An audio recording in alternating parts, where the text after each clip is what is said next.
The launch of Yamaha's latest oddball three-wheeled Nikon should serve as a reminder that no motorcycle manufacturer does bonkers like our friends with the Flute Factory. Up till the early 80s, Yamaha was much like every other Japanese maker.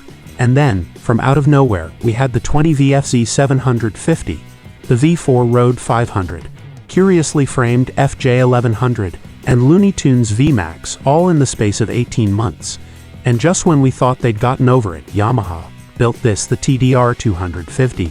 It wasn't a trail bike or a sports bike or even a proper supermoto. The TDR250 was and remains an absolute one-off, and in my opinion, it is still probably the most enjoyable motorcycling experience you can have. Making just 46 brake horsepower from its two-stroke twin-cylinder engine, the TDR isn't all that fast.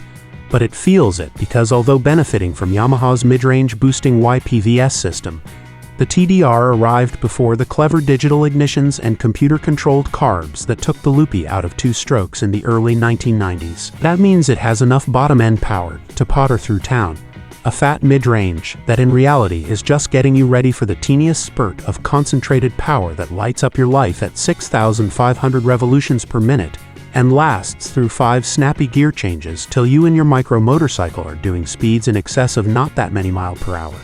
But the rate at which you got there makes it feel like at least a million.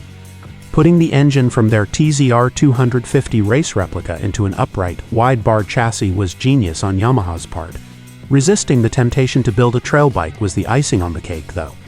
While every other manufacturer got the supermoto thing wrong by using long-travel off-road suspension, lumpy single-cylinder motors and puny brakes, Yamaha got it bang on by using firmly damped short-travel suspension, the same brakes and flexible but rapid motor as the TZR Racer, and small wheels that steered quickly.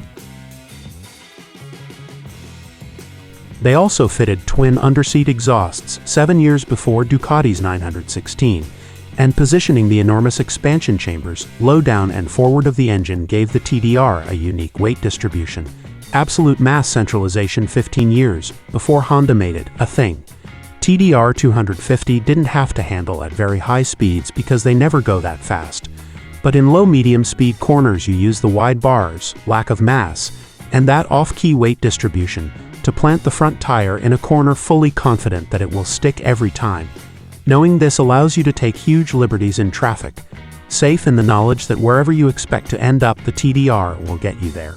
And the engine's flexibility means you'll have the shove to get you into the gap when you need to be there too. Riding a good TDR through town is an exercise in balance and invincibility that no other bike quite manages. Most old bikes disappoint because they simply feel like worse versions of the latest models. But 30 years after it first arrived, the Yamaha still feels exciting and relevant because there has never been anything else like it, and a good Yamaha two-stroke is sublime, like when Honda take the time to make a proper inline 4. Back in 1988, the biggest one was that no one in sports bike Britain knew what a TDR250 was, or why this steel-framed pseudo-trail bike should cost the same as the exquisite alloy-framed TZR250. So few were sold. Added to this problem is that Yamaha's build quality in the late 80s was slightly less robust than your neighbor's 1998 Korean hatchback. The engines were superb, but everything else might as well have been built by British Leyland. Wheels corroded, spokes broke, indicators fell off, brake discs warped, bodywork cracked, and suspension linkages seized. By 1994, there were no good TDR250 left. They were saggy, rusty, badly fueling, horrible pieces of tat. When our local dyno operator ran mine, he reckoned a typical example was lucky to make 24 brake horsepower. In the 27 years since I bought my first one, there have only been 34 months when I haven't owned a TDR, but buying a good one is a nightmare. By 1998, there were a few examples of Japanese spec bikes coming in as gray imports. They were in superb condition and had an alloy swing arm too, but also came with a weird restriction that cut the ignition spark at high revs, making them feel flatter and less exciting than the full-power UK bikes. Common problems are often down to lack of use. Ethanol in petrol rots ancient rubber seals and fuel pipes. Rust in fuel tanks, while less of a problem than other models, still causes problems, especially around the rev counter binnacle. Suspension rarely gets the attention it deserves. Brakes need a proper refit, and many engines didn't get the proper rebuild they should have.